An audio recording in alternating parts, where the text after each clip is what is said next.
Let's see this question. इसमें क्या कह रहा है, देखो बच्चों। Odds in favour of as speaking the truth. A के ट्रुथ स्पीक करने का क्या है, 1:2 है। तो अपन लिखते हैं इसमें, क्या लिख लें, probability of speaking truth. A speak truth.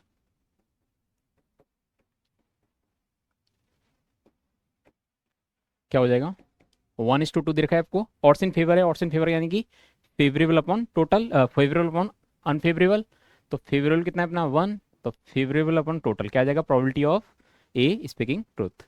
अब बात कर लेते हैं probability of B speaking truth, है ना। तो क्या हो जाएगा, ये कितना हो जाएगा बताओ। आपको दे रखा है क्या, ऑड अगेंस्ट बी। तो ऑड अगेंस्ट बी का मतलब क्या हो गया, अनफेवरेबल बाय फेवरेबल। तो यहाँ पर क्या आ जाएगा, probability of B speaking truth आ जाएगा अपना, फेवरेबल कितना है 3 डिवाइड बाय टोटल यानी कि 4। तो यदि प्रोबेबिलिटी इस बात की कि ए सही बोलता है, सत्य बोलता है, ट्रुथ बोलता है, इस बात की प्रोबेबिलिटी कितनी है 1/3, और बी के लिए कितनी है अपनी 3/4। अब आपसे आगे कह रहा है, both A and B assert that on the die 4 has turned up. Die throw किया और डाई पे क्या आ गया, 4 आ गया। ये बोला है इन दोनों ने ना, एक साथ दोनों ने क्या बोला, 4 आया। Then the probability of the truth of their assertion, उन्होंने जो बोला है उसका उसका ट्रुथ होना, उसका सही होना, इसकी प्रोबेबिलिटी क्या होगी। तो एक बात बताओ, डाई आपके पास है और डाई को आपने थ्रो किया, तो दो बातें होंगी। या तो क्या होगा, इट विल शो अ 6, या फिर नॉट अ 6। 6 आने की प्रोबेबिलिटी क्या होगी डाई पर, 1/6। और 6 ना आने की प्रोबेबिलिटी कितनी होगी, 5/6। अब मैं बात करता हूँ, उन्होंने बोला है उनके सही होने की प्रोबेबिलिटी निकालनी है अपने को। तो यहाँ पे दो बातें होंगी, या तो उन्होंने सही बोला होगा या नहीं बोला होगा। उन्होंने सही बोला होगा, इस बात की प्रोबेबिलिटी कितनी होगी। तो आप, मैं बात कर लेता हूँ किसकी, पी ए की। ए कितना, इस बात की प्रोबेबिलिटी क्या है कि ए सही बोलता है, 1/3 है। तो यहाँ पर 4 आया। सोजा 6 नहीं, सोजा 4 है ना, यहाँ पे क्या आएगा 4। क्योंकि यहाँ पे बात जो हो रही है वो किसकी हो रही है, 4 आने की हो रही है ना।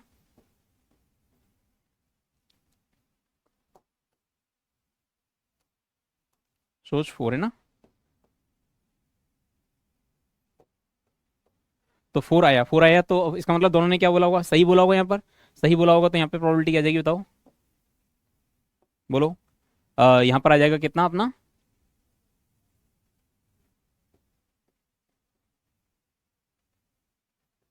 यहाँ पे इन्होंने बोला स्पीक्स 4, ये क्या कहते हैं यहाँ पे 4 बोलते हैं। तो इस बात की प्रोबेबिलिटी क्या हो जाएगी बताओ। ए के लिए होगी 1/4, सॉरी 1/3। और बी के लिए क्या हो जाएगा, बी के लिए कितना हो जाएगा अपना 3/4। सही है। अब यहाँ पर क्या आया, 4 नहीं आया, और 4 नहीं आया तो इन लोगों ने बोला होगा क्या, 4 आया या नहीं आया, है ना। तो इनका असर्शन सही कब होगा, जब इन्होंने भी क्या बोला होगा, 4 नहीं आया, इन्होंने बोला होगा 4 नहीं आया, तभी क्या होगी, इनकी बात सही होगी। तो 4 ना आने की प्रोबेबिलिटी क्या होगी बताओ। तो इसका मतलब 4 ना आना है, तो इसका मतलब क्या हो गया, गलत बोला होगा इन्होंने, गलत बोला होगा तो कितना होगा 2/3। और यहाँ पे कितना हो जाएगा 1/4। अब जो गलत बोलेंगे वो, उनको कौन सा नंबर बोलना पड़ेगा, अदर देन 4। अदर देन 4 में कितने नंबर आएंगे बताओ आप। नंबर्स आएंगे 1, 2, 3 या फिर 5 और 6, यानी कि 5 है, 5 में से कोई भी एक नंबर बोल देना है दोनों को। तो इसका मतलब 1/5 इंटू 1/5। तो अपने पास टोटल प्रोबेबिलिटी कितनी आ जाएगी यहाँ पे बताओ। तो रिक्वायर्ड प्रोबेबिलिटी हो जाएगी आपकी, रिक्वायर्ड प्रोबेबिलिटी हो जाएगी फेवरेबल, फेवरेबल क्या हो गया 1/6 इंटू उनका सही बोलना। तो 1/6 इंटू 1/3 इंटू 3/4, और नीचे क्या आ जाएगा टोटल, टोटल क्या हो जाएगा, या तो यही सेम बात, उनका असर सही होना जब वास्तव में 4 आया है, और उनका असर सही होना जब 4 नहीं आया। तो क्या हो जाएगा 5/6 इंटू 1/4, 2/3 इंटू 1/5 इंटू 1/5।